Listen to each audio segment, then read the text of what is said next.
In the tapestry of life, where every thread holds a story, America in black and white emerges as a haven for the voices echoing through the heart of our communities. In this podcast, we wade through the rivers of our collective experiences, celebrating the vibrant hues of change brought forth by the whispers of hope and the roars of action. It's more than just a conversation.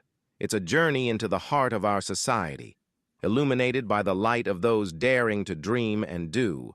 Join us, and let your voice be the melody that guides us toward a dawn where every color finds its place in the masterpiece of our shared destiny. Together, let's paint a future brimming with the positives that dwell in our minds and the actions that shape our world.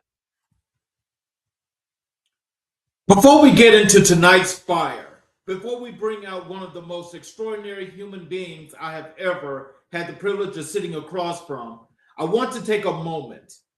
Because at AMIBW, we don't just entertain, we remember, we honor, we stand on the shoulders of giants, and tonight we lift up one of those tallest giants this nation has ever produced. Tonight's Black History Reflection is dedicated to General Colin Luther Powell. Say that name, Colin Powell. Let it sit with you for a moment, because this is a man who walked into rooms where no one looked like him had ever walked before, and he didn't just survive those rooms, he ran them.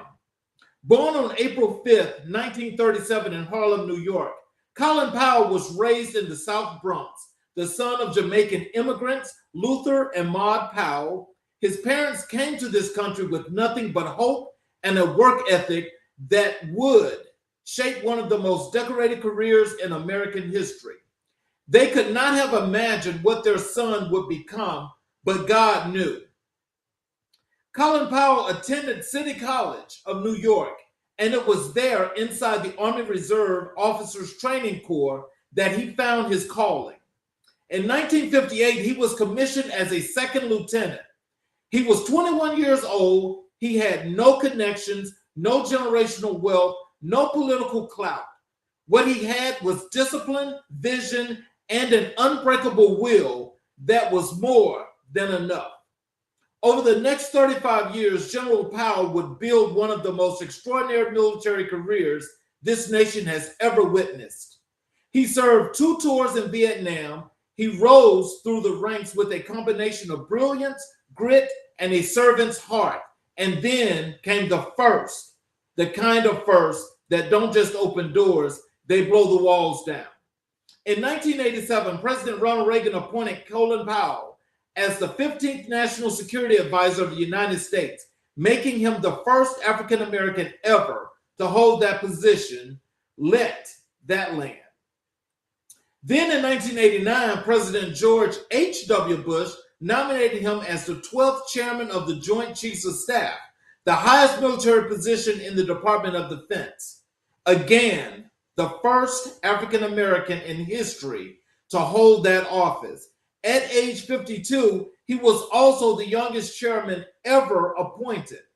He served from 1989 to 1993, steering the nation through the Gulf War, Operation Desert Shield, and Operation Desert Storm with a steady hand and an iron resolve. And then in 2001, President George W. Bush appointed him as the 65th Secretary of State of the United States, the first African American in history to hold that position as well.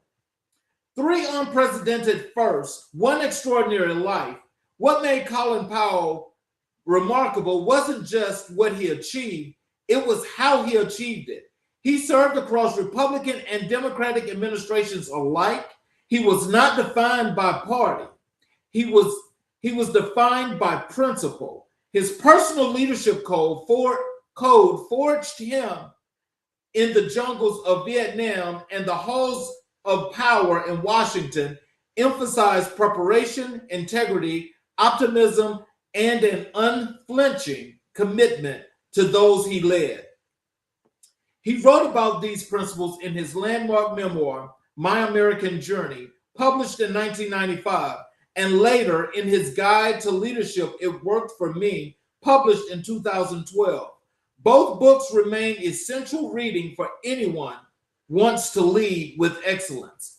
General Powell passed away from this earth on October 18, 2021, at the age of 84. But hear me when I say this. He did not leave us.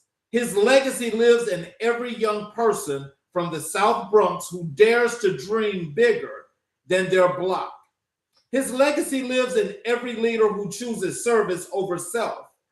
And tonight, his legacy lives in this conversation because tonight's guest, Carl Zev, is a man who shares that same undefeatable spirit, a man who started with nothing and built empires, a man who fell and rose again, a man who absolutely refused to let his circumstances define his ceiling.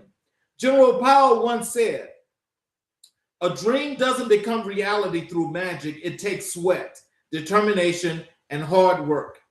Carl Zev lived that truth. And tonight we're going to hear every chapter of that story. We honor you, General Powell. Rest in power, sir. Your ceilings became our floors. Now let me introduce our guest tonight. So let me tell you something about tonight.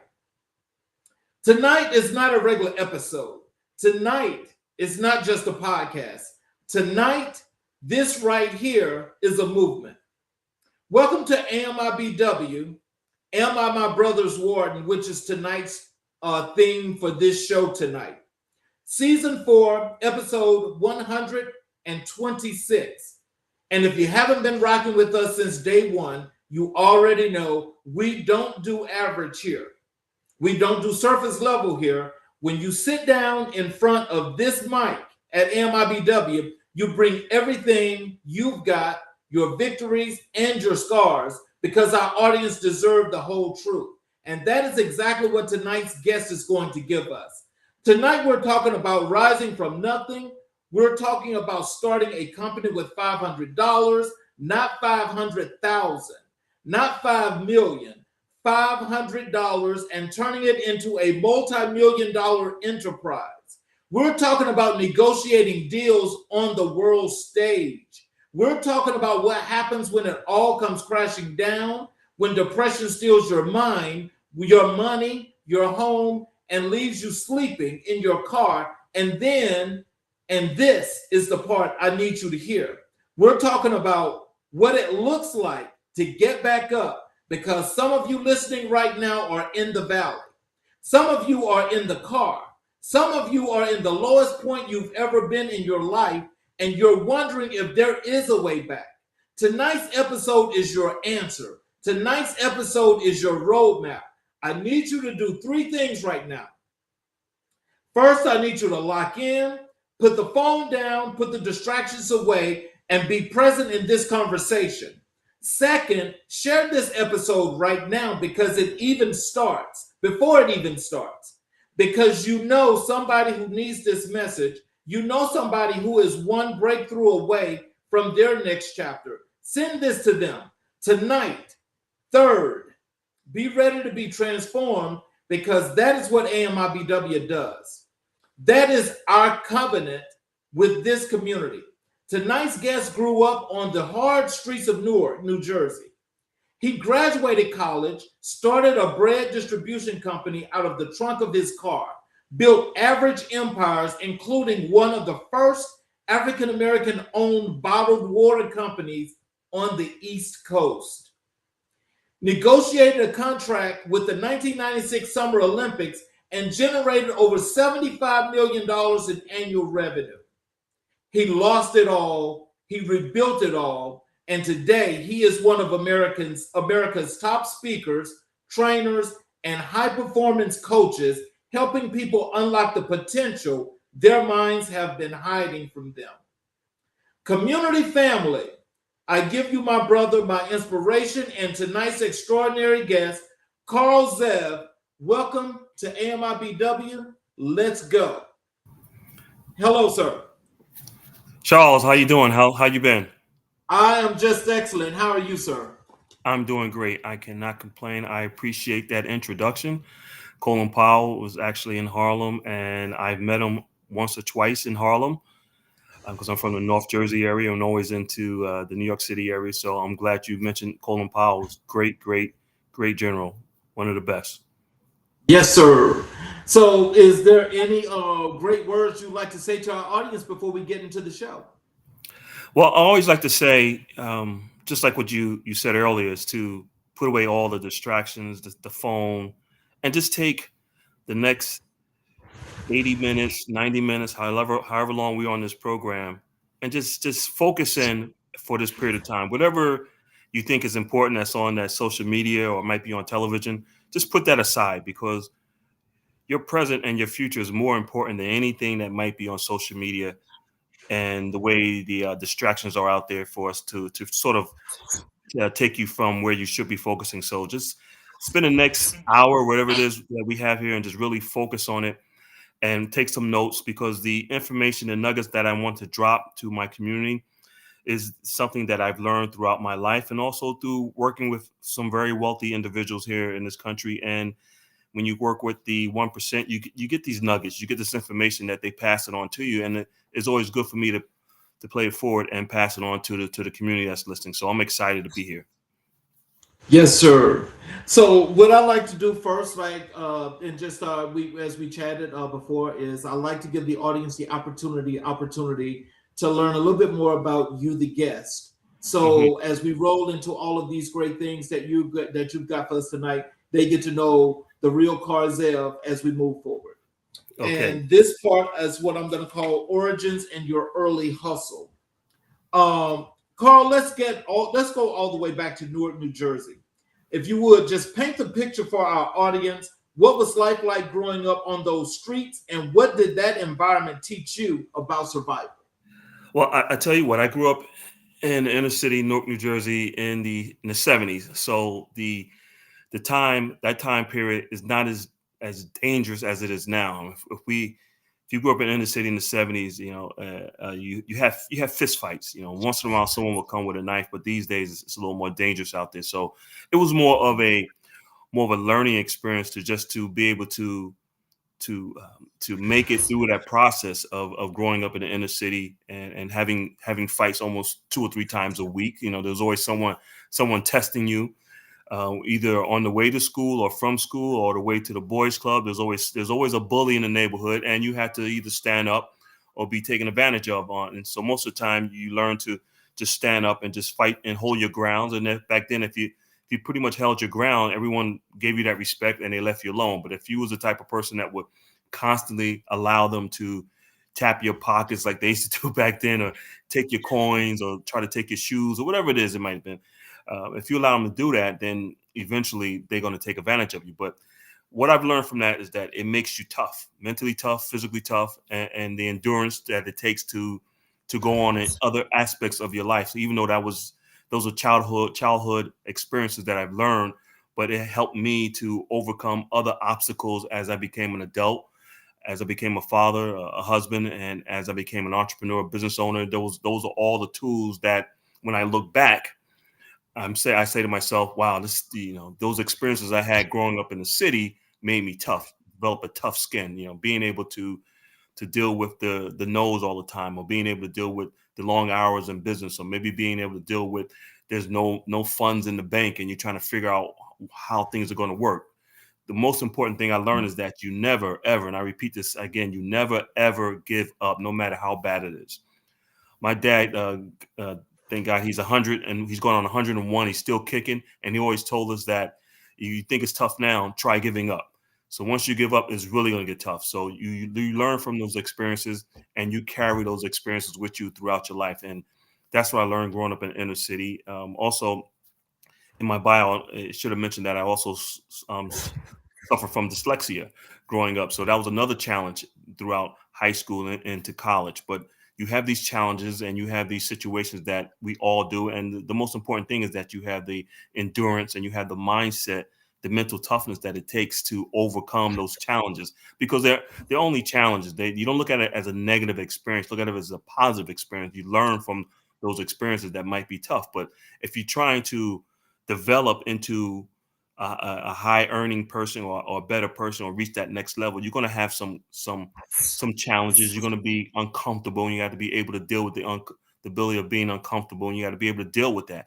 And that's what I've learned in the inner city, because there were times where we didn't have a lot of food to eat, or I didn't have the proper clothing to wear, or didn't receive the gifts that I wanted for the holidays, and you learn to deal with that, and you buckle up and you just keep moving forward. And that's what I learned in the inner city, Charles. As you say that, and you started out with something that more than resonates with me is like, for the time that you and I grew up, there were those things that you talk about, the bully and things of that nature, right?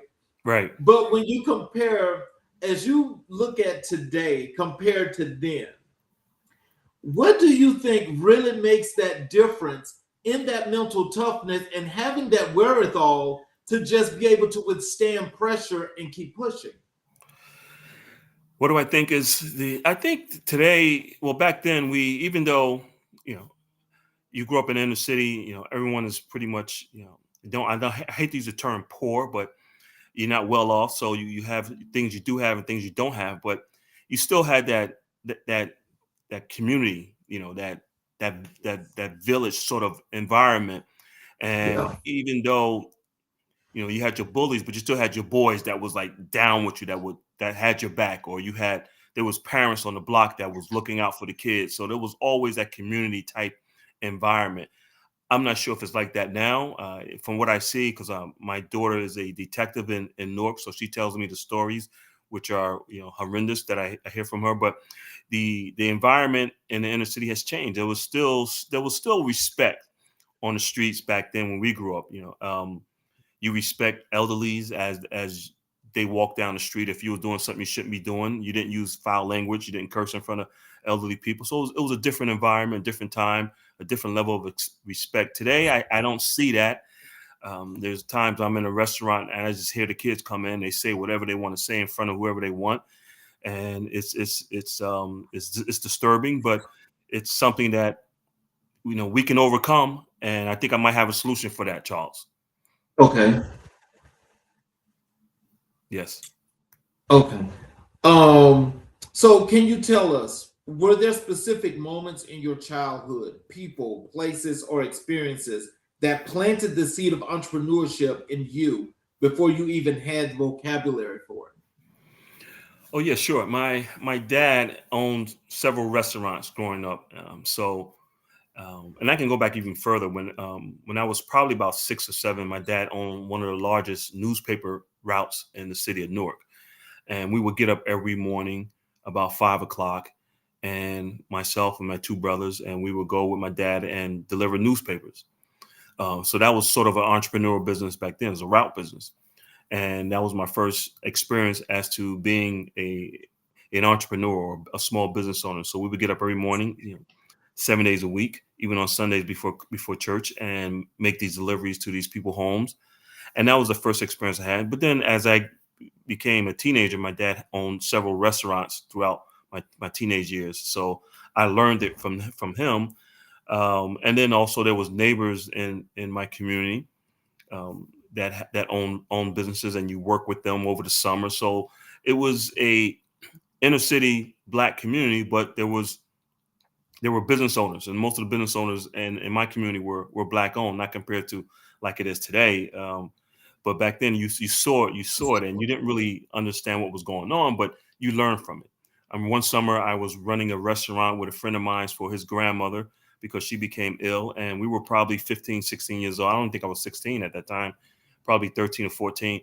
And we was running the restaurants. We opened up the restaurant. We turned on the grills. We cooked the food. We took the orders. We dealt with the suppliers. We handled the cash. I mean, we did it all. And so I guess growing up in my teenage years, I sort of was being groomed without even knowing it to become an entrepreneur. So when the time came for me to become a small business owner, to me, it was like second nature. It was like, it wasn't a risk for me. It was like, okay, this is what I already know. This is what I like to do anyway. So let's go ahead and do it. So that was some of the experiences. So there was other mentors that I grew up with. There was a gentleman that owned the Cleaners, a Black man. There was Mrs. Bowman. She just passed. She owned the restaurant. There was again, my dad, I said, owned a paper route. So there was a lot of people in my life growing up, mentors that I didn't even know. Back then, we didn't know what the term mentorship mean back then, but there was people that was in my life that actually showed me how to run a business growing up. So, what did your family look like growing up? Who were the foundational figures that shaped your character, and where were any of them? Well, you say your father was an entrepreneur, but was there any other person other than your father in your family that was an entrepreneur? In my immediate family, no, but my mom was there. I had two older brothers. I have an older sister, and we all worked together as a family. But in immediate family, no. And my parents are from the southern part of the country, Alabama. So when we went down Oh, south, wow. of course, my grandfather had a farm, and on that farm we had all the animals, and we did some farming, and that was almost every other summer we would go down there to Alabama. Wow. So, what part of Alabama? Because I was born and raised in Mobile. Oh, well, I got family in Birmingham, Mobile, Montgomery, but they Oh, originally wow. came out of a small town next to a town called Thomasville. The town was called Pine Hill, Alabama. Pine Hill, Yes. Alabama. And so that's where both of my parents are from the same town. So you went to Uppsala College Right. and earned a degree in marketing in '86. How did that decision to go to college to study marketing specifically shape the entrepreneur you were becoming? Well, what happened was that after just before I graduated from college, I went to the college. I'm sorry, just before I graduated from high school, I went to Uppsala College and visited, and then I got accepted. So when I graduated from high school, that next week I was actually in college. My parents was afraid that over the summer, things happen over the summer when you got too much free time. They said, well, you should go to school right after the next week and don't really have a summer break. I was like, well, okay. Then that's what I did. And at the college is where I was diagnosed. My second year in college, I was diagnosed with dyslexia. And if anyone that's listening that might have experienced that or might be suffering from dyslexia, it's a reading learning disability. But I hate to call it disability because a lot of times the way the mind works, you might be um, deficient in something else. Like for me was reading, but in math, I can calculate numbers like it's nothing. So I looked at it as a situation to where it gave me a challenge to learn more and to push myself. But to give you a story about how I was diagnosed with dyslexia in college, I went to college because I went to college to play football and to run track. So coming from an inner city, the college I went to, Uppsala College, which is no longer in existence, was probably at the time 90% white, 10% black. Right. So imagine an inner city kid that's going to this college, and all of a sudden it's a culture shock, complete culture shock, because coming from North, you're around white teachers, you have a few white people in the neighborhood, but nothing like this. And knowing that I go there just to play football and to run track, typically they look at you as a dumb athlete. So I remember that still remember that day that the professor asked me to get up in front of class and read, and it caused an issue for me because when you have dyslexia, your brain is seeing one thing, your eyes are seeing something else, and something totally different is coming out of your mouth. It's almost like the words are encrypted. So when you're reading, you have to read a certain speed, and it makes you appear to be illiterate, but you're not. It's just that you just read at a slower speed because your mind is moving so fast. You have to slow it down to calculate what is actually on the board. So of course, everyone in the class is laughing at me. And to give you an idea of the classroom size, is about Uppsala College had roughly about 30 students in each class. So the professor knew who you were. Everyone know your name. It's not like going to a big university where there's 2,000-3,000 people in the class and the professor never really know you, just know you by a number. So the professor called me up to the board. I couldn't really get through the paragraph the way I wanted to, and of course, everyone's laughing. And I hear someone in the back of the room they say, "Yeah, I told you he was just a stupid football player." So at that point in my life, and I tell this story because at that point, that was a crossroad in my life. I could have either given up on college because of the embarrassment and the ego that can come into play, or I did the right thing, which is figure out what the issue was, became diagnosed, got treatment, and was able to move on and finish my college and graduate with honors.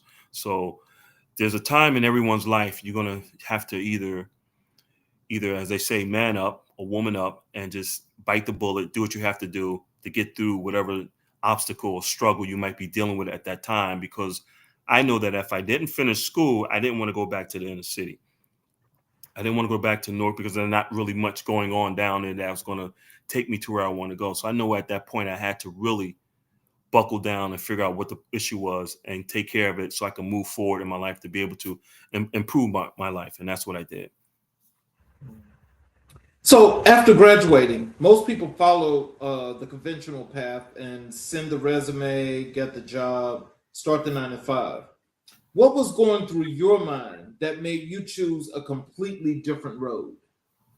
Well, I started out 9 to 5 like everyone else, but growing up in the household that I grew up in and doing some entrepreneurial things throughout college, and then I invented a few different projects throughout college. So I always had that entrepreneur spirit in me. So when I went to corporate America, I worked in corporate America, I think initially for about 6 or 8 months, and I just didn't like the structure. I didn't like the pay structure. I didn't care for any of it. So I just decided to go out on my own, and I was looking at different distributorships. And at that time, there was a company in Harrison, New Jersey called Pector's Bread, which was one of the biggest bread manufacturers in the northern part of Northeast. And I became what they call a bread distributor. And I started that business with $500. And it's so funny because um, all my college buddies were laughing at me. They said, "Man, what are you doing delivering bread? You have a college degree." I said, "Well, I'm looking at the numbers because first of all, I can start work at 3:34 in the morning, and I'm done by 9 o'clock in the morning. I'm done. And you guys are just starting work. I'm done. I'm completely done. I put in 4 or 5 hours, and you guys are making back then. Everyone's was happy making $350, $400 a week. I'm making 700, 800, got it up to $1,800 a week, and this was back in 1986, 87, somewhere around there. So I'm making a pretty good dollar delivering bread. So and that's the reason why I got into it, because just my background and growing up in a household I grew up in where my dad had several restaurants and a large paper route distributorship. Well, I've got a comment here in the chat, and Okay. I'm going to put it on the screen, and you can respond to this if you like. Okay. He says, "Perseverance is the key to victory." Yes, it is. Yes, it is. You have to push yourself. You can't give up, even when things look chaotic and completely out of your control. Of course, you put in God's hand and you move forward and you keep pushing. And that's the thing. You just keep taking that next step. You keep taking that next step. And you tell yourself, even when things look chaotic and completely out of control, you got to put in God's hand. You got to keep moving forward. So perseverance is very important to reach that victory. If you could go back and speak to 18-year-old Carl, standing on the corner in Newark, looking at the world, what would you say to him, and what do you think he would say back? What would I say? I would probably tell him to 18 years old. So I was still in college. I would probably say just focus. Well, what happens is that when you come from inner city and at 18, I probably was, like any other 18-year-old, I was playing sports and chasing girls. So I would probably just say focus more on playing sports. I think that would have been my other avenue out of the inner city is playing sports, because I was very good in track and playing football. So I probably would have focused more on football and took it from there. But I still made out okay. And he You know, probably, so Yeah, yeah. And he probably would say back to me, I'm not giving up these girls, man. So I don't know what you're talking about. So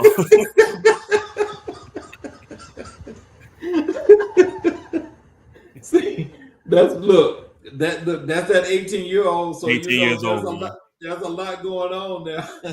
Right, So, you've done like an enormous amount of things here. And so as we go through, we're gonna pick these these different things here where, I really would love for our audience, as we said earlier, to get to understand and know these things as to the great success that you have.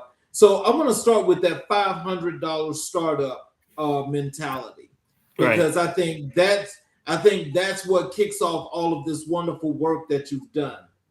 So let's talk about Stokes Bread Distributors. You started that company with $500. Walk us through that decision. Where did the idea come from, and how do you turn $500 into a functional business? okay.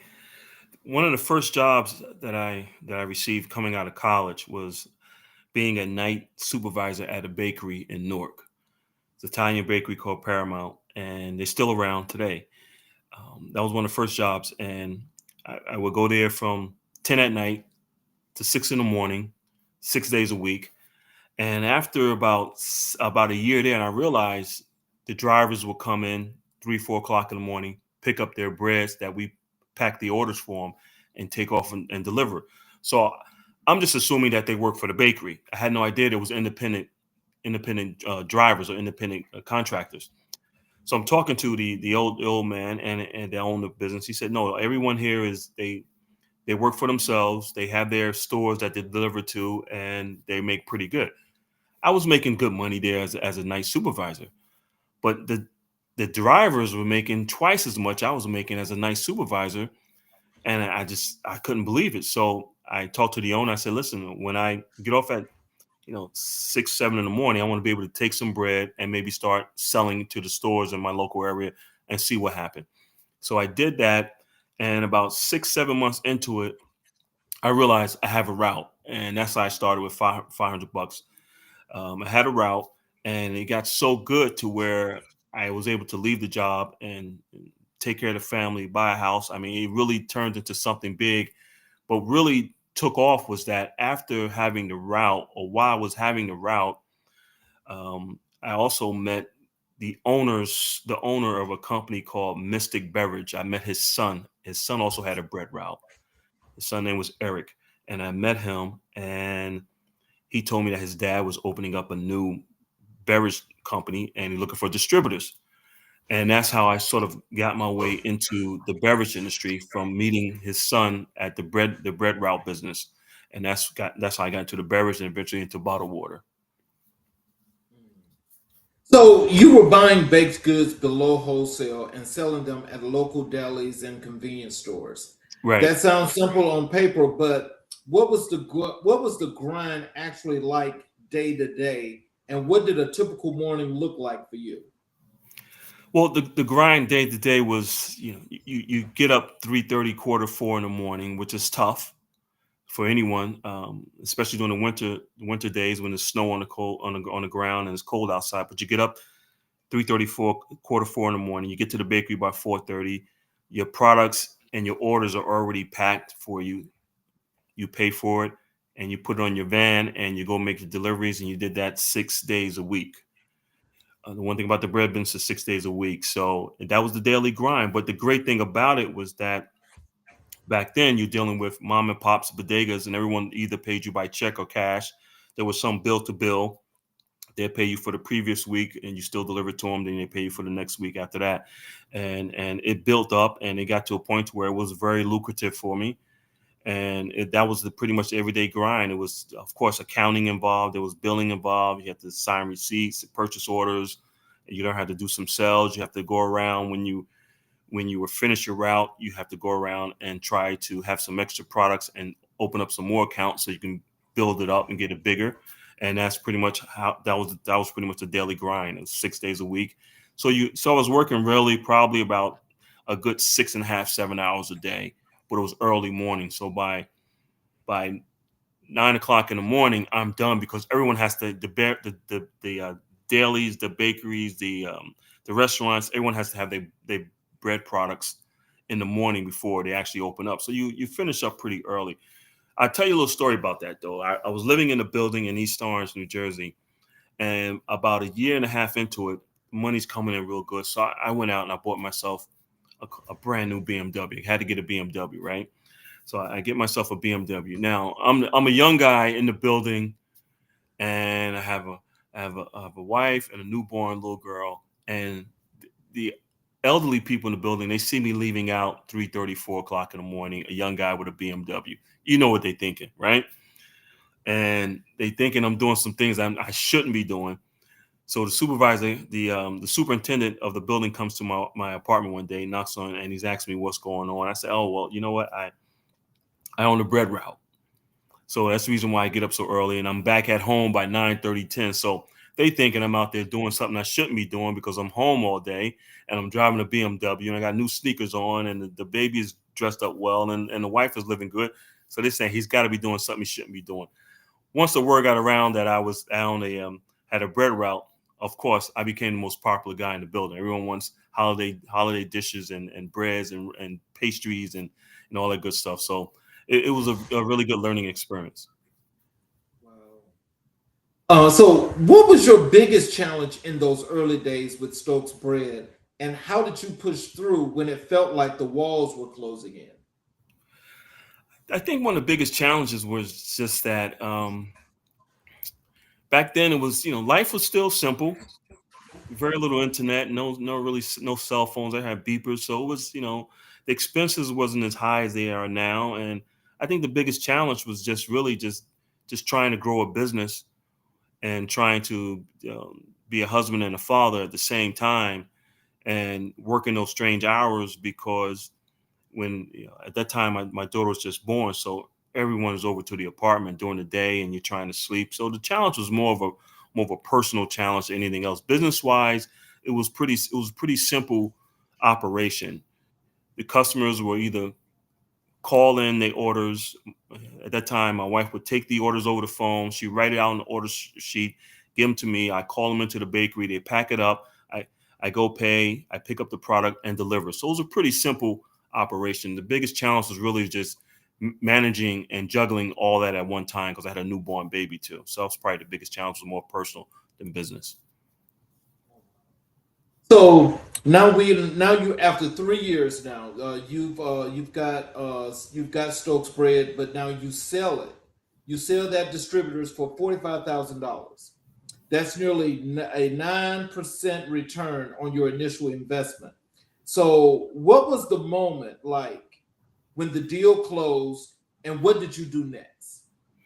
Yeah. The reason why I sold the business is because, like I said earlier, I met the owner of Mystic Beverages. Mystic was very popular, similar to Snapple. Most people know Snapple. Mystic was a similar type beverage at that time. So I met the owner's son. He said, "Hey, my dad is opening up a new business over in Brooklyn. He's looking for distributors." So it was a great opportunity. See, the one thing about the bread business is that it's pretty much a 1 day business. In other words, you can't you can't deliver 2 day old bread. It's not going to happen. People are not going to buy from you. So, and the geographic area what you deliver, everything has to be pretty much in a radius area. You can't go too far out because you get there too late, so there's a lot of problems. So the bread business is almost a limitation to what you can do, what you can earn, and how you can grow it, unless you're the manufacturer, things of that nature. But when you're a distributor, you have limitations. So I looked at the bread business, then I looked at the beverage business. I said, well, the beverage business are packed goods that has a shelf life that's going to last longer, and there's more people out there that's going to buy. There's more stores. It's going to be a bigger sell, more revenue, more profit. So I decided to sell the bread route and go into the route business, the beverage business. So tell us, the actual determination, because what's interesting about that, as you say, the beverages got the longer shelf life.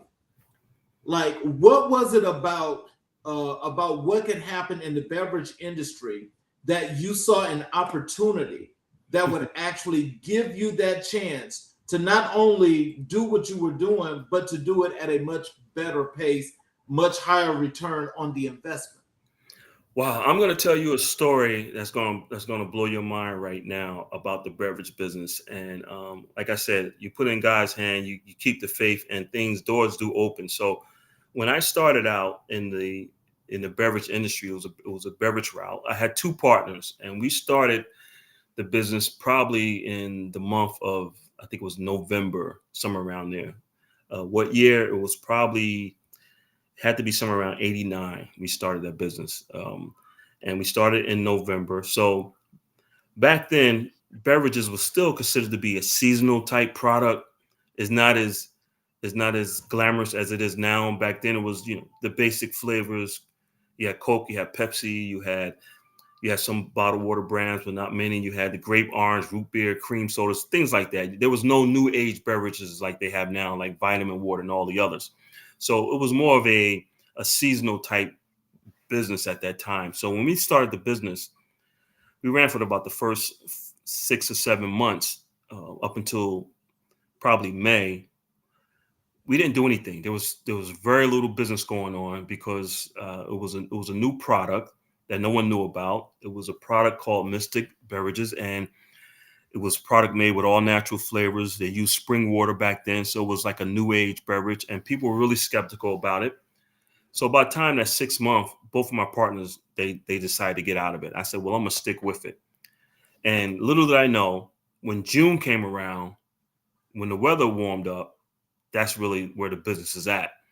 And the weather warmed up, and all of a sudden, the sales skyrocketed. And we went from doing, say, $2,000 or $3,000 a week to 20, 30 to $40,000 a week in business. It was just unbelievable. And that was one of the biggest things about it. Now, the great thing about the beverage business, the Mystic business, is that there was a gentleman, I'm going to drop some names. There was a gentleman by the name of Aubrey Lewis Sr. He was the first Black FBI agent, and he played football for Notre Dame back in the 60s out of Montclair, New Jersey. I knew his son, Aubrey Lewis Jr., and his son knew I had the beverage company. And this is where all the contacts and network starts to come into play. When you know people, you rub elbows with the right people. Well, he took me over to see his dad, who happened to be one of the VPs of Woolworths. Remember Woolworths Corporation? Oh, yes. Yeah, Woolworths, right, right. And this is, just the way God lined things up for me. And he says, "Hey, my dad works for Woolworths, and let's go over to the city, the headquarters, and bring some beverages and see if he can get you into Woolworths." I was like, "Man, I can't do business with Woolworths. I'm a little guy. I don't have the infrastructure, the trucks and everything, the warehousing to set up to do business with Woolworths." But we went over there, and his dad liked the product. He calls the purchasing manager downstairs. He come in and he says, "Can we put this on the shelf?" And the purchasing manager said, "Yeah, I can do that." He said, "When you want to start?" I said, "Well, let me see how much you're going to buy. What are you going to need?" They actually funded me and made me from what I was earning to being pretty wealthy by paying the bills, paying for every delivery COD for the first year to all the Oh, stores. wow. Yeah, unbelievable, right? So Wow. so what happened was that it was a situation where they would pay, I think it was up to $1,000 per store from the petty cash for each delivery. So every time we made a delivery, as long as it wasn't over $1,000, they would pay petty cash right out of the store. So it took me from one truck to, I think I had 4 or 5 trucks at one time. It just blew us up. We had a warehouse, 30,000 square foot warehouse in Newark. I mean, it was everything. So it was just a matter of everything was just lining up for me. Like the stars were lining up, all the universe, everything was lining up for me. And that's how I got to be in the beverage business on a big end. Now, the other side was that they wanted me to supply all the Woolworths up and down the East Coast, but I couldn't because in the beverage industry, typically you have a territory, you have a district, and you can't supply everyone. So I couldn't supply all of the Woolworths, only the Woolworths in my area, but every other Woolworths that had the Mystics, I did receive a small percentage of it.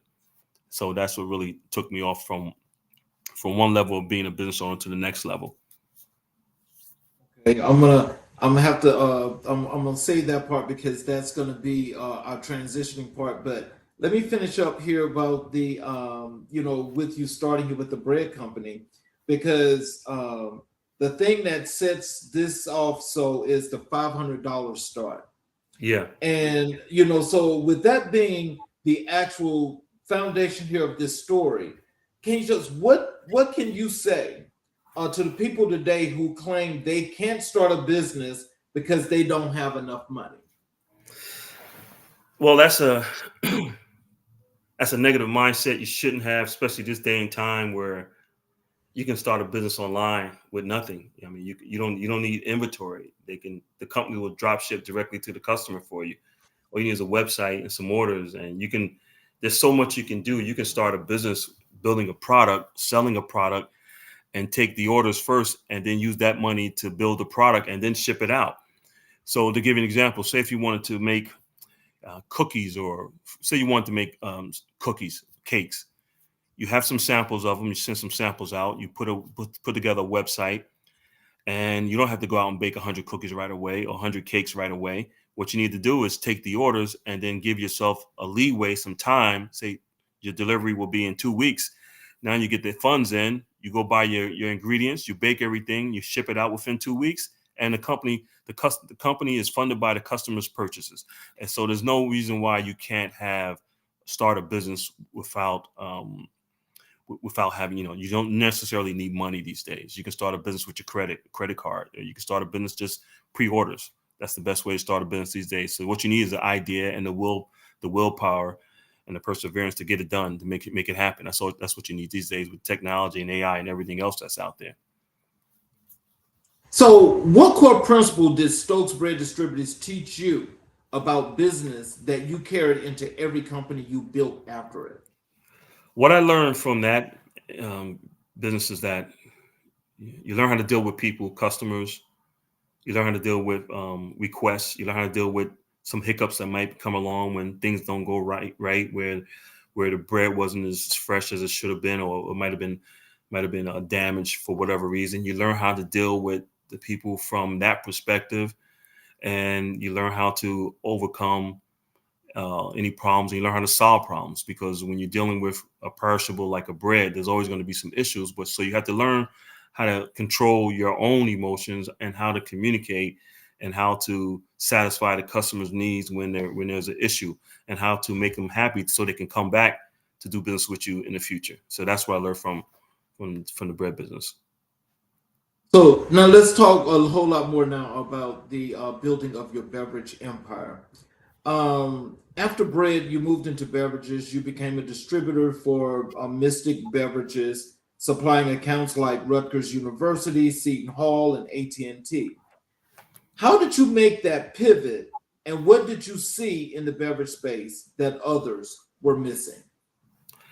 Well, back then, you're looking at, there was very few beverages on the shelf back then. The big ones, of course, still around, Pepsi and Coke, and they controlled all the shelf space. They controlled all the refrigerators in the stores and everything. So, and they always leave a shelf or two for independent guys, as long as you're not taking too much of the shelf space within the store.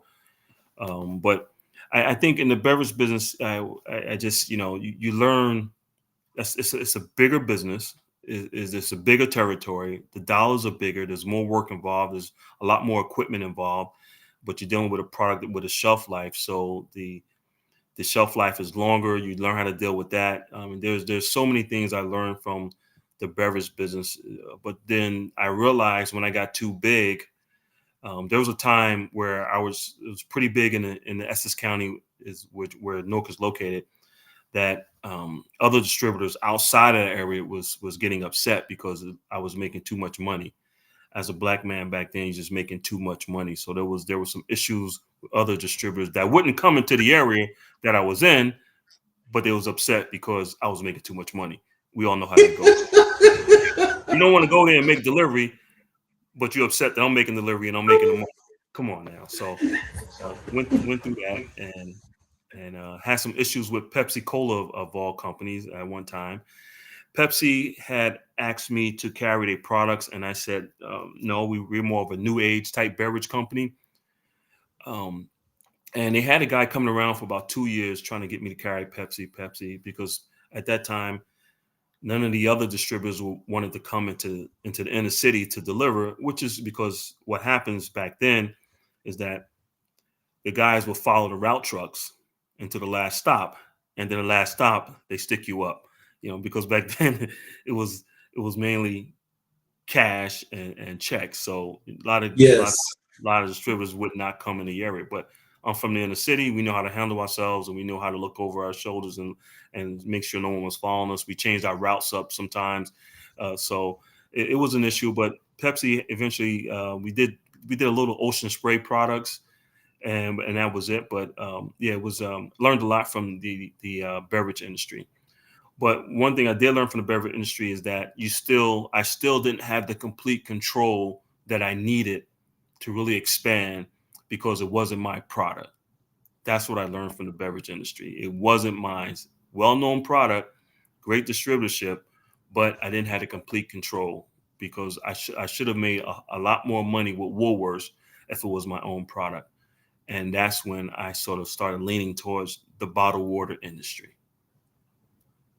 So getting into Rutgers and Seton Hall and AT&T as a distributor are major institutional wins, but how did you land those accounts and what was your pitch and what did you do differently from the competition? I think what I did differently from the competition is something I learned again from the route business and the bread business, is that as we made our deliveries to our existing customers along our routes, there was also customers on our routes, or potential customers on our routes, that we would stop by on a regular basis and just to say hello. And that's how I was able to pick up Seton Hall first. So Seton Hall had their distributors, and we were as distributors trying to get into Seton Hall. And this happened to be one summer where they were completely out of their beverages. We happened to pull up just to say hello, and it was a time where the guy said, "Hey, you got any extra beverages?" I said, "I have some extra beverages, but if we give you these beverages, we want to be one of your distributors." They said, "No problem." Their local distributor was out of beverages for whatever reason. So that was a way in which I was able to get some big accounts, because it's almost like you're being a salesperson, and in sales, it tell you that in order to close a customer, it takes 4 to 5 visits or contacts with that particular customer, where the average salesperson will give up after that second or third contact. Well, what I learned is that whenever I wanted to go after an account, even though they're not our existing customer at that time, I would still pop in. Don't even talk business. Just say hello. How you doing? Spend 5 minutes with them. How's it going? Okay. Hopefully I'll see you soon. And I would stop in like every, maybe once or twice a month just to say hello. And I know at one time, I know there will be a time that I catch them when they're going to be out of beverages. And that's going to be my way in. That's how I was able to get into Seton Hall and Rutgers and some of the other big schools in the North New Jersey area and some of the other big accounts. In 1993, you founded Virgin Springs, one of the first African American owned bottled water companies on the East Coast. How did you come up with that idea, and did you understand the historical significance of what you were doing at that time? At the time, I didn't understand how important it was, but I knew it was an opportunity, because when you go back then, the bottled water industry in the United States was only about $300 million. So it wasn't big. A lot of people wasn't buying bottled water. In fact, my dad thought I was nuts for going into the bottled water business, because he said water is free over the tap and it comes right out. Then I told him, I said, you know what? I said, Dad, that's not really water. That's a utility. It's classified as a utility. It's not really used, shouldn't be used for drinking, but we drink with it, but it's more of a utility. So I decided to go into the bottled water business because I saw a trend coming, and it looked like more and more people was buying bottled water. And that's when I decided to bottle my own water, have my own brand, because I know I would have complete control over what stores it was delivered, how far I can go out, what pricing, everything was up to me. And that's when I really got out of the beverage industry. I sold the beverage in the business and went and focused strictly on bottled water, because now I had complete control. I had control of the packaging, the labeling, the what stores, how many bottles on the shelf, what size. I want to use PET bottles, gallons, 5 gallons of water coolers. I mean, we did everything at one point. And that's the reason why I decided to get into bottled water. Besides that, I mean, everyone was drinking bottled water these days, like they are now. People started drinking bottled water. So I saw the trend, and I decided to leave the beverage end of the business and just focus strictly on bottled water. So, building a bottled water company in the early 90s as a Black entrepreneur in New Jersey, what were the barriers, the skeptics, the doors that were closed to you, and how did you get through those situations? Yeah, I can tell you a story about that. For the first 4 or 5 years, it was pretty easy. It wasn't really difficult until I got to a certain amount where I was buying from one bottling plant out in Pennsylvania. So how it worked, it went like this: we had the labels. I didn't have the actual plant. It's called private packaging, which everybody does now. So I designed the labels, have the marketing company design the labels, put the QR code and everything on there, and ship it out to the bottling plant and tell them what size bottles I want those labels to be on, how many trailers we need of that, how many cases on the pallet, how many bottles in the case, things of that nature. And then they will bottle it up, package it, and ship it down to our warehouse. So, being the only Black-owned bottled water company in Northeast, I couldn't tell anybody that it was Black-owned, and because people are funny, right? So I couldn't tell anyone Yes. that it was Black-owned, and people back then they said, "Oh, Black, where they getting this water from? Black people got water now? What's going on?" You probably using tap water, I'm water sorry. hose, crack, you get all kind of stuff going people head. So for the first 4 years or so, the trailer would come down multiple times a week to the warehouse, and the driver would say, "Hey, where's the owner?" And I'm on the forklift. I said, "Man, the owner's never here. He's some rich guy, and he's just always on vacation. We're here.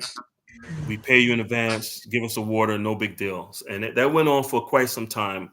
But what happened was that I made the mistake one summer where the bottling plant um, had renovated the entire plant, and they invited all their customers up to the plant in PA. Now I'm in the woods of PA, a town called Laurel Run, PA.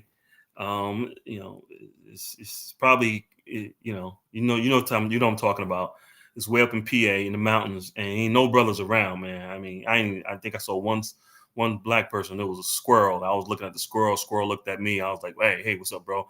And that's the first time I saw black squirrels up in PA, man. I didn't know it was a black squirrels out there. And I made a mistake. I went up there, and about time I got back to the plant, they had cut us loose, bro. The bottling company cut us loose and said they can't deliver to us no more now. Never missed a payment. Always gave them certified funds. Never had a problem with them. The problem was it was a Black man owning a bottled water company, and they didn't want to have anything to do with that.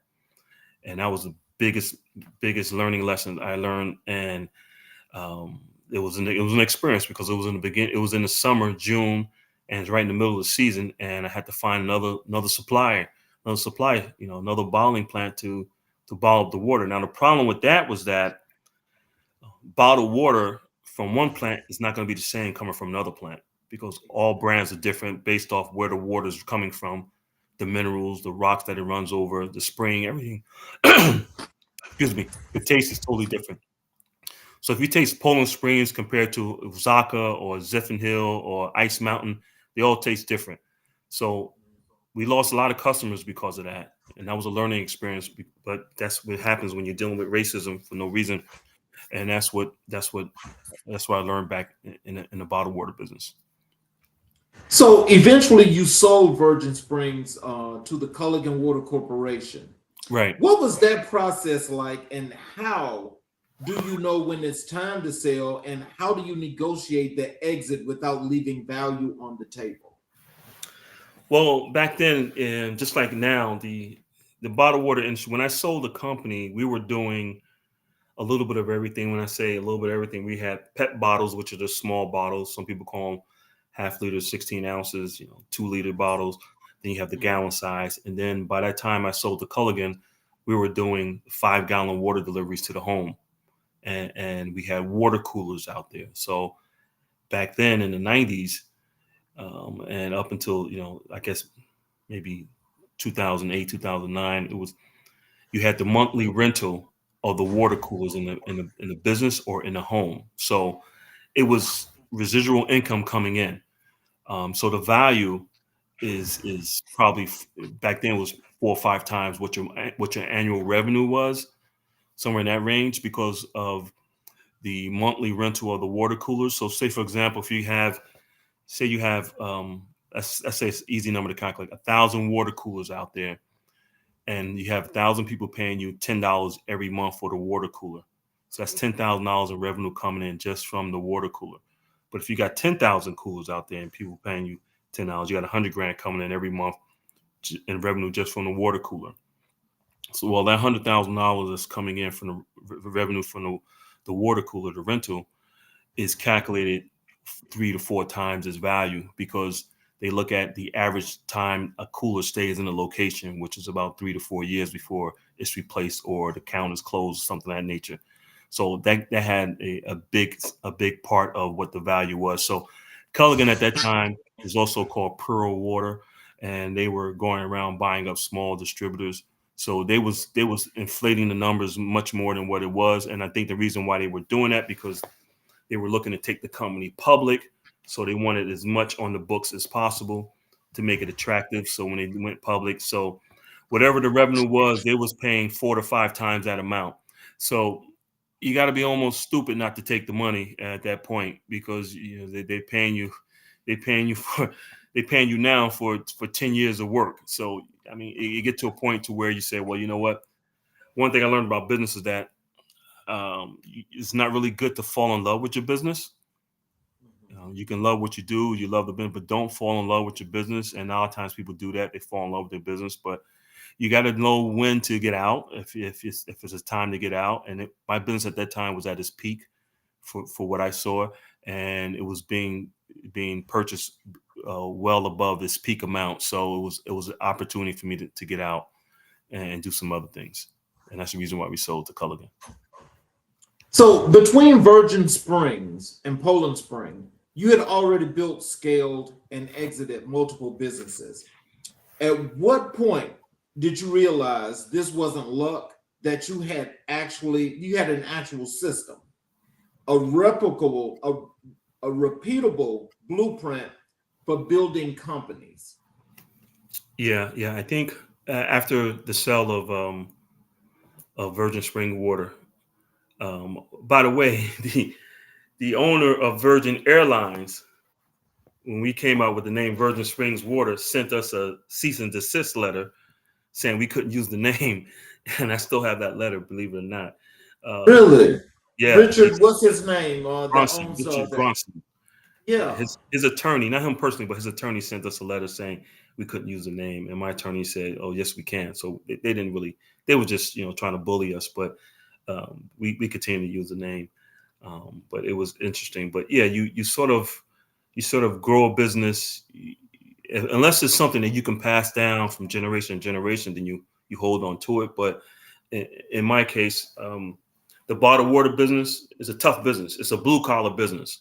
It's a lot of work involved, a lot of moving parts between deliveries, warehousing, employees, accidents, bad products. It's a lot involved in the bottled water business. And if you don't have anyone that's going to take over the business, a family member, then when you get to the peak, it's time to sell, and that's what I did. So let's talk about the 1996 Olympics deal and your major negotiations, because as I was reading your bio and after we had talked and so forth, and I just found all of this to be like totally amazing, because I'm actually I'm sorry to say this, but I'm being honest, is that I look at you and I'm like, that's real Black excellence, I appreciate that. because Thank you. you didn't just stay even kill, you went all the way up. You scaled all the way up. And all I could think about is when I came here to Atlanta before I moved here, I came here for the Olympics. And I'm like, I can just reminisce and remember seeing those bottles from your company, but had no idea Yeah. until just now. Of course, the hindsight's 2020, but I thought that was awesome. But In 1995, you negotiated a multi-million-dollar bottled water contract with the 96 Summer Olympics in Atlanta. Take us into that room. Who was on the other side of that table, and how did you even get yourself in front of those decision makers? Well, there was a group of us, a group of Black business owners, and I believe the person that was leading it was a CPA from Union, New Jersey. I'm trying to think of his name. I think it was Jones. I believe his last name was Jones, and he was leading the sale of different products to the Olympics committee. And back then, of course, they always had a percentage of the business for minorities, so it was sort of easy to get in. But it took a long time. It took us about 2 years to really close all the deals. But the great thing about it is that there was no Black owned bottled water companies looking to do business with the Olympic besides mine. And so it made it almost like a novelty that to have a Black owned bottled water company doing business with the Olympics, and that's why I was able to get it. But what happened was that I tell you a little trick of the trade was that it would have been impossible for us to ship the water from PA down to Atlanta because of the cost of trucking, because water is heavy. We wouldn't have made any money. So what we did, there was a spring in a town called Lithium. I believe is there a Lithium, Atlanta, a Lithium, Georgia. Is that correct? You ever heard of Say that that one place? more time. What's the name of it? I think it's called Lithium. I don't know about lithium. That could be. I live in Lithia Springs, Okay, but there could be a lithium, and that's actually going south of Atlanta. okay.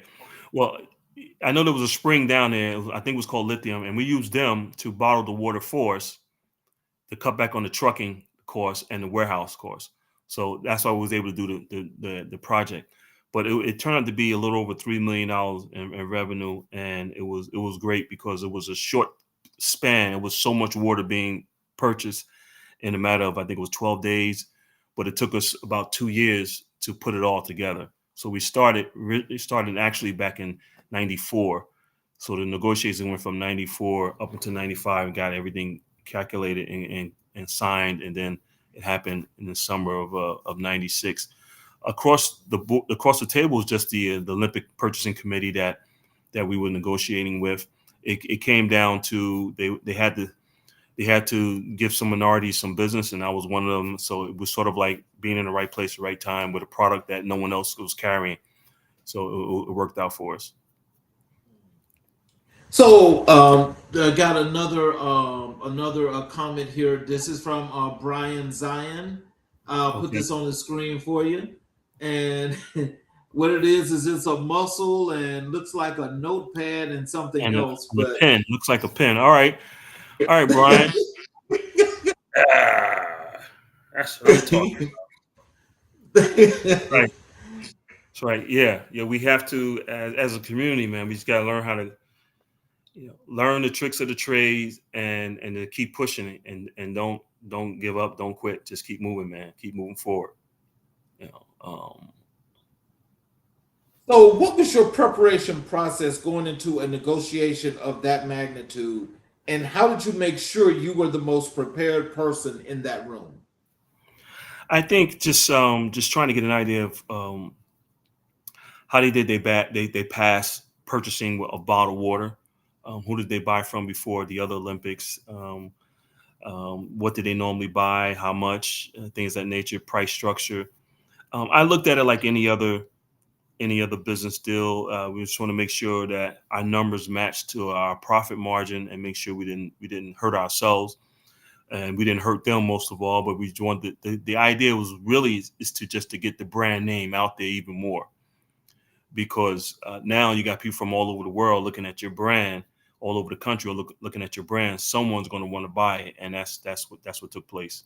So the goal was sometimes you use those type of events as a marketing tool more than a profit tool, and that's how I looked at it, as I was marketing my brand to the world compared to a local part of New Jersey, New York. So that's how I looked at it.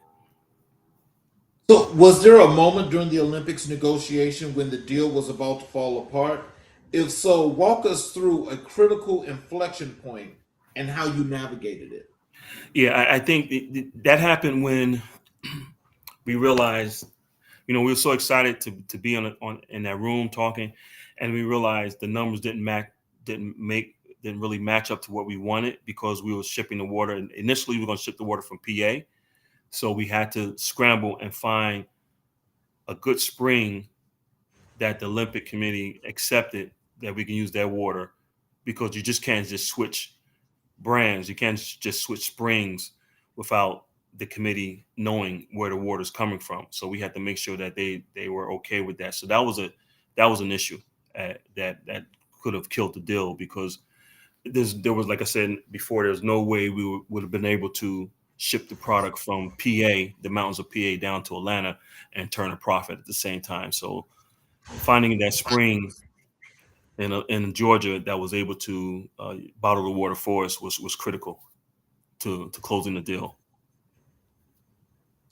So you later contracted with Poland Springs as director of sales for their largest North American distributor, a Right. $75 million plus annual revenue operation with over 50,000 customers. How do you scale that kind of operation, and what was your leadership philosophy at that level? Well, my leadership philosophy has always been I lead by example. So if if I want a salesperson at the time to close certain amount of sales, I show them how to do it. I actually will go out to the stores or to the accounts with them and show them how to make a sale, and retrained everybody. And that's how I pretty much lead from example. I'm like one of those old time generals that's out there fighting the war with you, not just in the office in the air conditioning sipping on coffee, saying, "Let's look at the screen, see who the hell is getting killed, and we're gonna drop a bomb." I was one of those guys that will go out there on the battlefield with you and actually fight. And that's how I led. Now, what was the other part of that question? And what was your leadership philosophy at that level? Yeah, that's pretty much it. That's pretty much it. Just lead by example. Lead by example. Show them. Yeah. So you grew Poland Springs distributor sales by over 300% in less than 2 years. Right. What specific strategies, systems, or mindset shifts produced that result? And what were you doing at that no one else was doing? What was you doing? Well, that particular distributorship, I won't mention the name, but they um, they had a sales team, and they weren't really being managed properly. So I had to go in and just restructure the whole department, and just really increase the price a certain percentage, giving the new sales team a certain percentage, a higher commission structure, and just helping them to revamp the routes. Instead of delivering in the bottled water business, you can make more profit back then if you deliver twice twice a month instead of every week. So instead of delivering every week to a house, we said let's deliver every 2 weeks. Now, what's going to happen is that's going to make the customer buy more. So they're gonna buy more every time you deliver to them. Plus, on the back end, there's less wear and tear on your trucks and your drivers. There's less gas, less repairs, less tolls. So you're making money from you're reducing your expenses on the back end because you're only delivering twice a month compared to 4 times a month, and you increasing your revenue because now they have to buy more. Now, what you do is that you might drop the price just a little to get them that incentive to buy, say, 8 bottles instead of 4. But that's the price drop that you give them. It looks good to the customer, but it's not really hurting you because you're making the money up on the volume of more bottles being delivered and less wear and tear on your trucks and your drivers also. So now a driver can instead of making say 50 stops a day, only needs to make 30 stops a day. As long as he has the proper equipment, he can make 30 stops instead of 50 and still do the same amount or more in revenue which means more revenue for the business, less wear and tear on the trucks and drivers, and the customer is happy because now they have a bigger supply of water. So that was one of the ways to increase the sales by over 300%. Let me ask you this. Just to clarify this, because what you're saying, I mean, that's a really good, and I just want to say it sounds like good sales. I'll just put it like that. That's good sales. Because are you saying that in order to make that for less deliveries, are you saying to actually have them sign a contract for a wider space? And when I say a wider space, I'm talking about in time in which you're delivering, which means they're actually getting more water each time you drop off. Right. Wow. Right. There's more than one way to skin a cat. Yes. So you've negotiated at the highest levels of business, corporate giants, Olympic organizations, and institutional buyers. What is the single most important thing most people get wrong about negotiation? Because this is key. Probably over talking. The first Y'all person know when to be quiet. Yeah, the first person that mentioned price is the loser. So don't over talk. Let the customer talk. You listen, say a few words, and they're going to tell you exactly what they want. Now, once you have it set in your mind, you have an idea of what they want. Now it's time for you to close the deal. And how do you close the deal? I would say to you, Charles. So, Charles, you're telling me, Charles, let's say I'm selling you a car, right, Charles? And Charles comes in. Charles wants that Mercedes, and he wants a black one, but we only have the dark blue and the silver, dark silver. But he's okay with either one. So, Charles, we don't have the black one. How you like that blue one? It's all right. You go with the blue one. I go with the blue one. So the price might be a little higher, but I'm gonna say to you, Charles, if I can get you that blue Mercedes for the price of that black Mercedes, do we have a deal today? And I'm gonna shut up. Okay. The motto is, if I would you, if I can get you that price, would you buy? And then I'm gonna shut up. And Charles gonna sit there. You're gonna look at me and say, yeah, you give me that price on that blue one, I'll take it today. I got you. I'm waiting for you to say, if you get me that price, when I know I can get you that price of the blue one for the black one, the same price of the black one, you would take it today, because that blue one was actually more valuable than that black one. So now in your mind, psychologically, you're thinking you're getting more for your money. So I'm going to say, if I can get you that blue one for the price of that black one, Charles, will you buy today? And Charles says, yes. I say, let me see if I can do that for you. Now, to make you want it even more, I'm going to take it away from you. And I'm going to say, I'm not sure if I can do that, Charles. Let me check and see. Let's see what happens. Give me a few minutes. Now you're itching to buy it. Even if I came back with a little higher price, you're going to buy it. So I'm going to come back and say, Charles, I wasn't able to get the price of the blue one for the black one. It's going to be a little higher, maybe $500 more, but that's the best we can do, because that blue one just is very valuable. It's too late, man. I got you. You're going to buy it at that price that I want to sell it at you. So, and that's how you do it. That's how you negotiate. Oh, wow. Never over talk. Never over talk.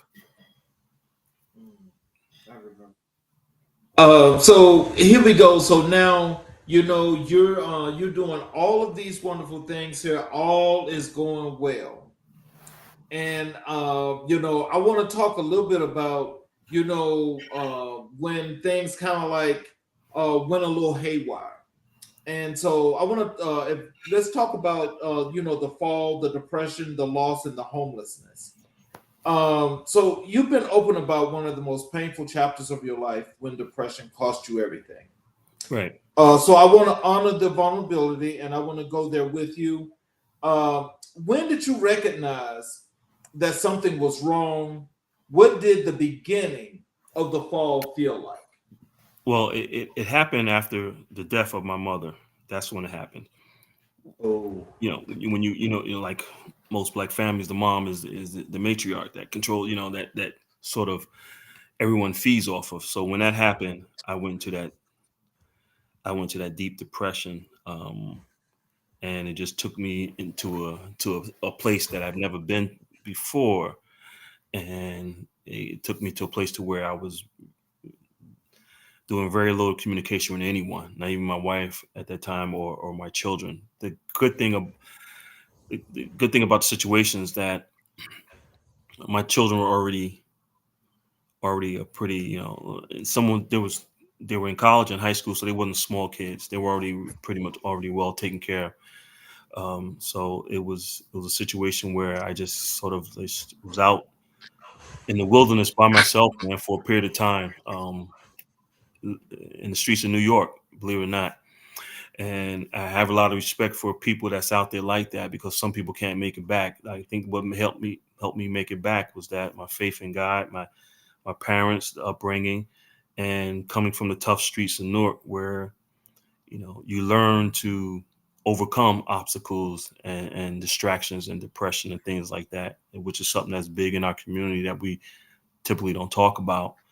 And when I was able to overcome that, and that's what led me to my profession that I'm in today, which is uh, mental toughness and learning about the subconscious mind and teaching that. And that's what I've been teaching for the past 20 years. So yeah, that's what really led to it, the death of my mom, and it was a tough time, but I was able to overcome it and make it back to and beyond to where I was at before. So it was a tough time, but you go through it, you deal with it, you be tough, you keep your faith, and it all works out. It makes you a better, stronger, more understanding, humble individual. That's what it did for me. so depression doesn't announce itself with a billboard, so it can creep slowly. Right. For a man who had negotiated Olympic contracts, built multi-million-dollar companies, what does depression look like when it shows up in someone of your caliber? How does it disguise itself? Well, depression really is when anyone that's a high achiever, that's a go-getter, that's mentally tough and strong and is always trying to get to that next level, you're going to run into depression, because depression is really when the mind is telling you that you've hit that ceiling, right? You hit that ceiling, right? And you feel like you can't achieve anymore. So the depression is really a stepping stone to the next level. And that's how I look at it. When I find myself in a situation where I'm feeling depressed, is because I probably have maxed my goals. I reached my goals. It's time for me to regroup and set some new goals and keep pushing. Because what happens, and when you're depressed, you're sort of when you person is depressed, it's normally when you're too comfortable, right? Depression comes in when you're sitting around not doing anything. You start thinking, and your mind starts. So now you're getting too comfortable. So now it's time to regroup, set some new goals, and keep pushing forward. If not, depression is something that can always come back. You got to know how to manage it. Now I know how to manage it. I manage it by, of course, meditation, exercising, eating right, getting good sleep, those things, but also being self-aware of what's going on in my mind, what I'm thinking, how I'm thinking. Am I thinking negative or positive? These are things that we teach now, and that's one of the reasons why I got into the field that I'm in. But yeah, it's a mechanism. It's almost like a wake up call that it's time for myself personally to set some new goals and start moving to the next level. That's what I look at. That's how I look at depression. So you lost your fortune, you lost your home, you found yourself sleeping in your car and at airports. I want our audience to really feel the weight of that, because you were a man that had gotten to the top of the world. What was going through your mind during those nights? You know, Charles, it's hard to say what was going through my mind at that time because when you're depressed like that, you're not really thinking clearly at all. From what I remember, you just don't. It's almost that time period. Whatever it was, a year and a half, 2 years. It was almost like a fog. It's like I was like in a fog. You ever been in a fog and you can't see? You can't see in your front of you, the back, your left, right. You have no direction of which way to go, and that's how I felt. So depression is something that you wouldn't, if you saw me back then, you would never know because I was still dressed, I was still groomed. I looked normal. If you saw me in a coffee shop, I looked normal, but it was a tough time. But you have to just you know put your faith in God and keep holding on and keep pushing, man. Just keep grinding. You got to keep grinding out, man. You got to keep pushing it, and you can make your way through it. But you have to be self-aware. Self-aware is the key. That's the key to dealing with that, is being self-aware and knowing that you're thinking those negative thoughts, because those thoughts can control your emotions. And in our training, we teach people how to be self-aware of that, because of how the subconscious mind controls everything, about 90% of what we do. So once you learn how the subconscious mind works, then you know how to operate and how to control your life based off your subconscious mind. And that's what we teach today. So, was there a specific moment, a night, a conversation, a sign that became your turning point? The moment you decided you were going to fight your way back? I can't remember exactly the time, but I knew that, you get to a point, you say, you know what, I'm tougher than this. I'm a kid from the streets of Newark. Whatever it is, I can get through it. I'm not a chump, a punk back then, as we call it. I gotta get myself together and make it through. I have a family looks up to me. I have business partners and employees that looked up to me. So I got to get my act together, and that's what I was thinking. I got to, whatever it is, I got to pull up out of it. I couldn't give up, and that's what really pushed me to get out of that situation. What do you want men, especially black men, to take away from this part of your story? Because so many of our brothers are suffering in silence right now, convinced that asking for help is weakness. What do you say to them? No, the weakness is not asking for help.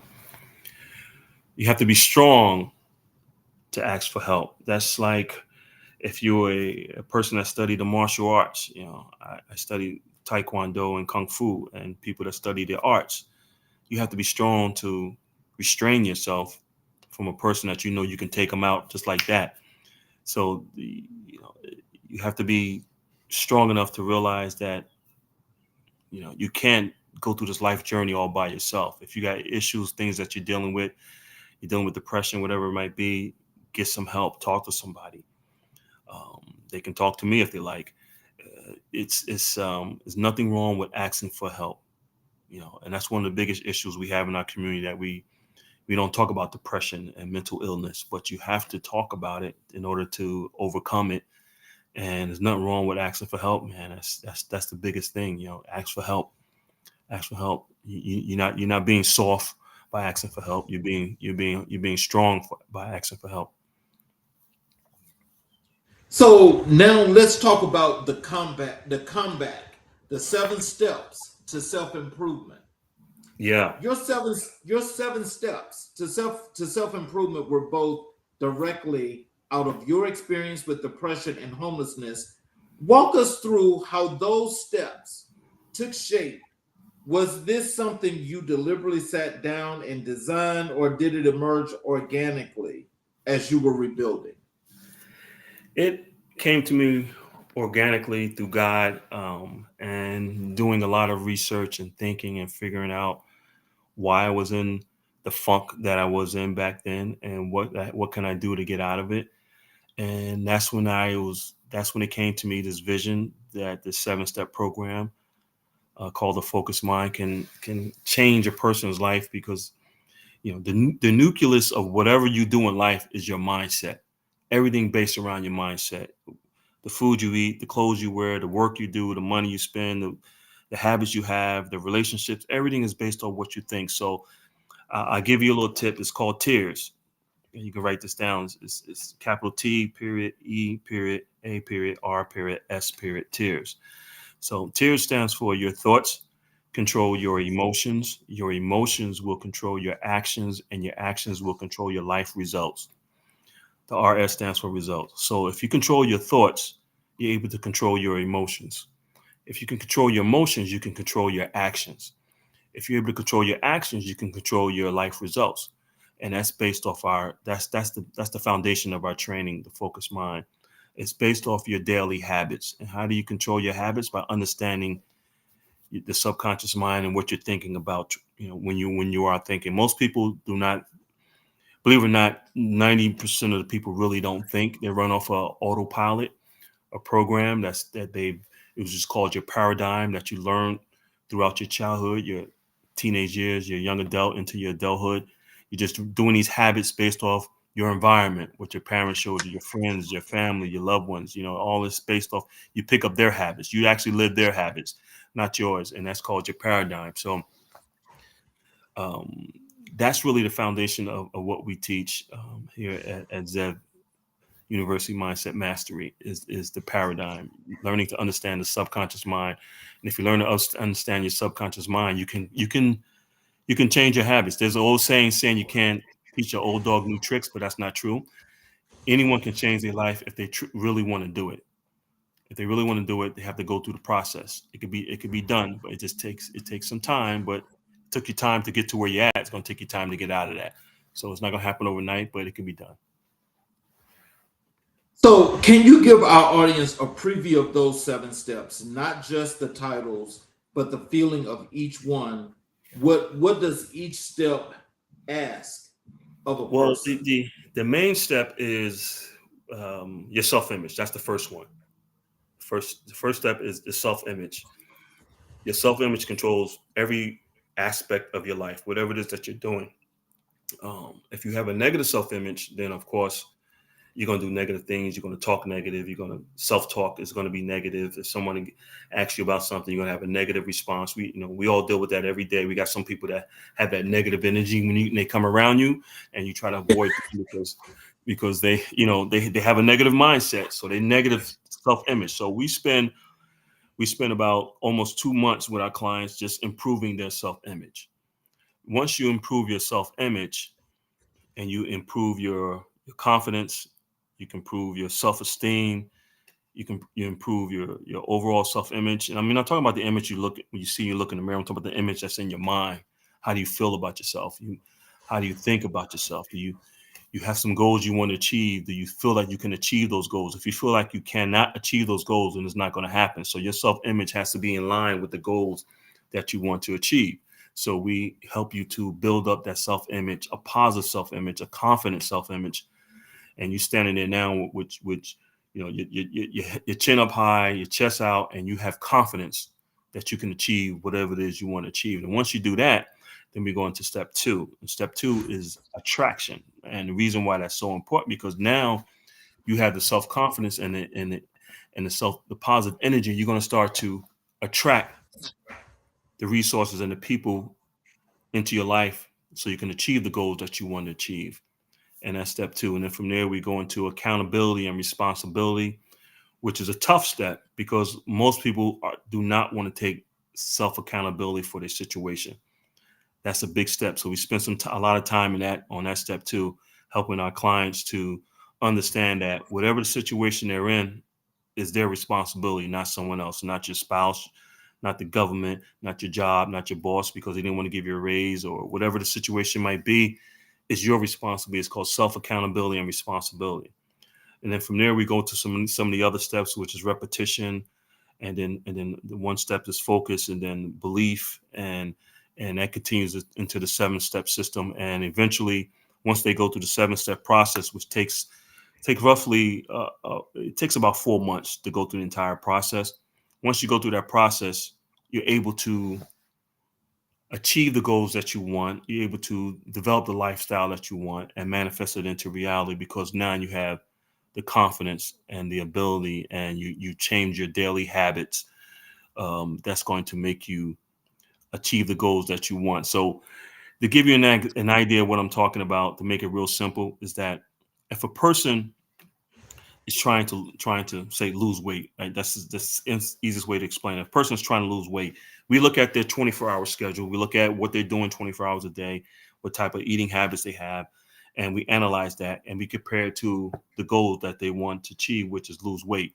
If their daily habits and routines are not in sync with their goals, then we help them change their daily habits and routines and their eating habits so they be in sync with their goals. Does that make sense? Yes, it does. That's how we do it. Now, the problem that most people have is that the solution to most problems are simple. It's not the solution that's the problem. It's the execution of the solution. And that's where our training comes in, the subconscious mind, because how it works is that your mind is going to run off a program, and your daily habits are running off that program. So whatever you did for the last year or two, you're going to continue to do it because you can't change it because you don't know how the subconscious mind works. So the goal is for us to come in and rechange your habits and work with you for 65, 66 days. That's the time it takes for an adult to change a habit. About 65, 66 days to change a habit. So once you change that habit and it goes into the subconscious mind, now it runs automatically. So that new habit we implement into your schedule after about that 65th day is going to run automatically. You're going to do it without even thinking about it. But that new habit is going to bring you closer to your goals and not away from your goals. And that's a major part of our program. If all that makes sense, I'm trying to give you so much in a short period of time, but that's basically how it works. So, which of these steps was hardest for you and why? Well, the hardest one is really the first one, which is self-image. That's the reason why we spend so much time on self-image, because most people do have a negative self-image about themselves, and that's all through childhood. And the reason why, because before you're 12 years old, you're going to hear the word no to something that you want almost 700,000 times compared to the word yes, maybe 30,000 times. So in your mind, you're thinking no, no, no. That's a negative. So your self-image is going to be no. Your self-image is going to be negative. So we spend a lot of time on that. The other step is the accountability and responsibility. And a lot of people don't like to admit it, and they don't want to, but whatever situation you're in is because of your doing, not someone else's doing. And once you're able to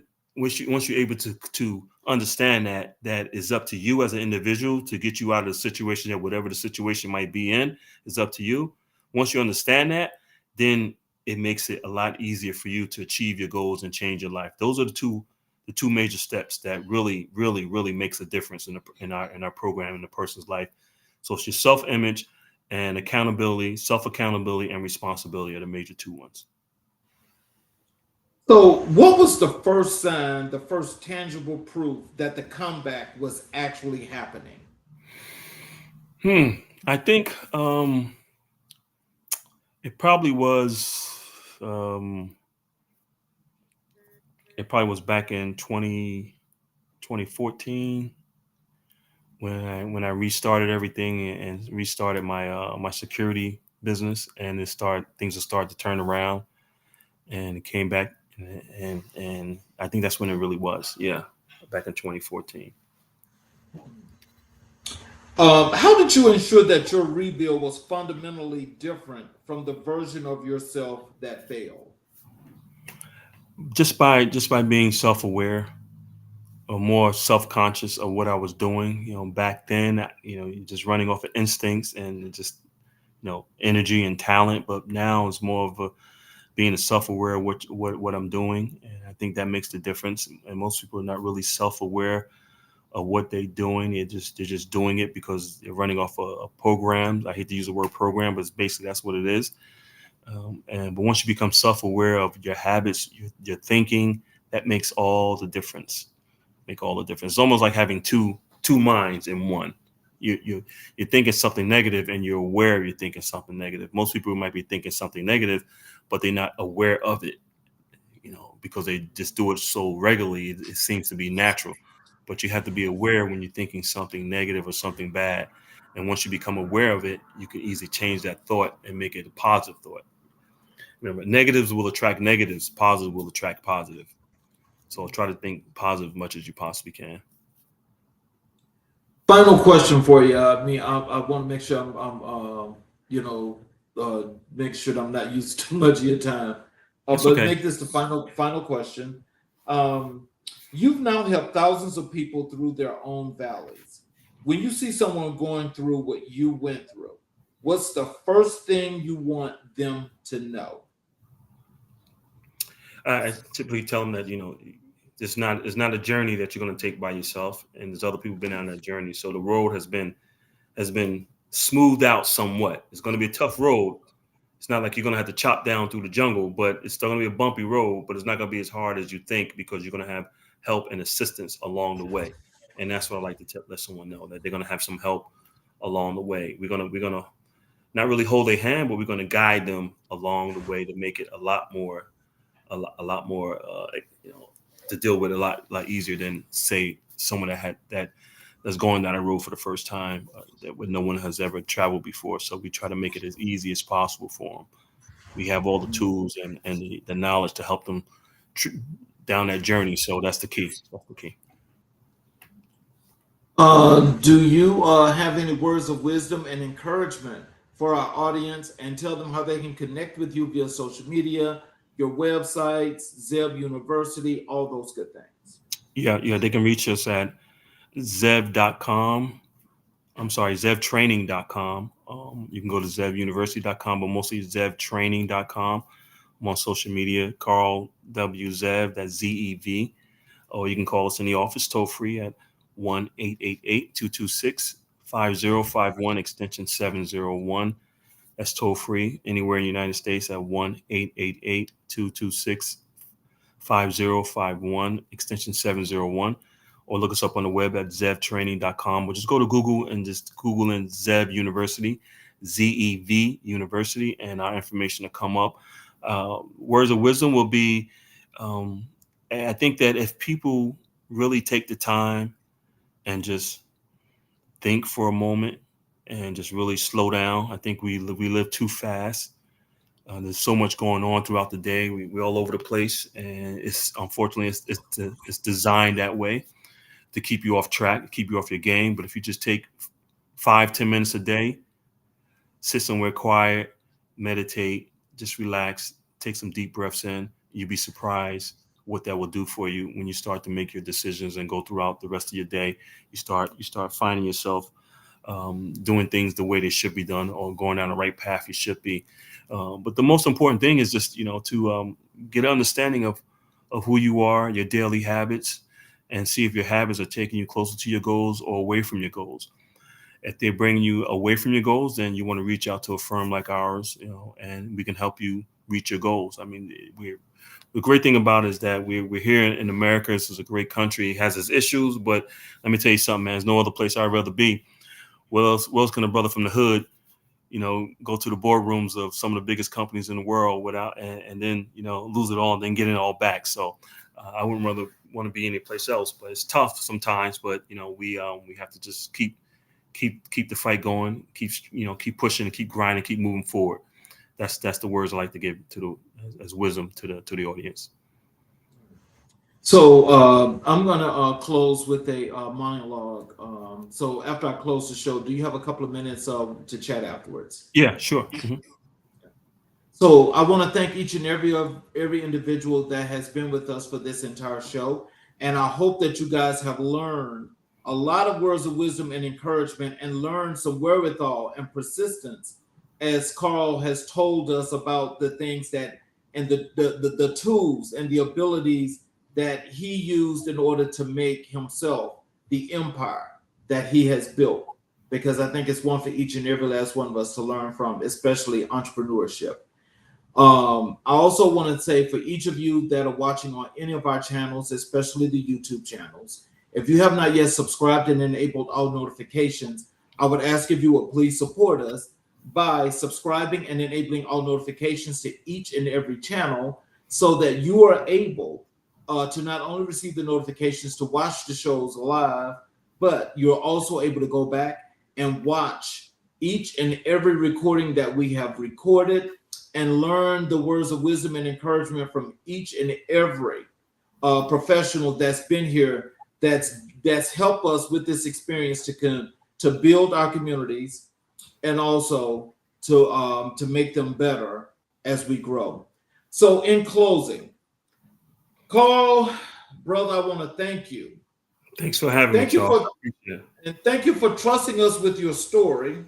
Thank you for not cleaning it up, for not giving us the highlighted reel without the behind the scenes, for being willing to sit in the pain of those airport nights and car sleeping mornings so that someone listening right now could find permission to tell the truth about where they are. That kind of courage is rare, and this community, our community, does not take it for granted. Tonight we heard a masterclass. We heard that $500 and the right mindset can build a multi-million-dollar empire. We heard that the fall is not the end of the story. It is often the most important chapter. We heard that your subconscious mind is either working for you or against you right now. And that the difference between where you are and where you want to be is mostly a decision made in the space between your ears. We heard that depression does not discriminate and that asking for help is not weakness, it is wisdom. If you are listening to this and you need what Carl has, the 7 steps, the focused mind, the fire of Zev University, do not wait. Go find him. The links are in the description. The information is in the show notes. Your life is not going to transform itself, but with the right guide, it absolutely can transform. Carl is that God, is that guide. Now, to my AMIBW family, if this episode moved you, I need you to do your part. Share this episode, rate this show, leave us a 5-star review, subscribe on every platform you use. Season 4 is just getting started, and we are not slowing down. Every episode we bring you someone who has been through the fire and come out with the testimony. Tell your friends, tell your family. AMIBW is not just a podcast. It is a movement, and you are part of it. I'm your host, Charles Zachary King. This is AMIBW, and Am I My Brother's Warden? Season 4, episode 126. We will see you next time. God bless you, and God bless this community. You all have a great evening. And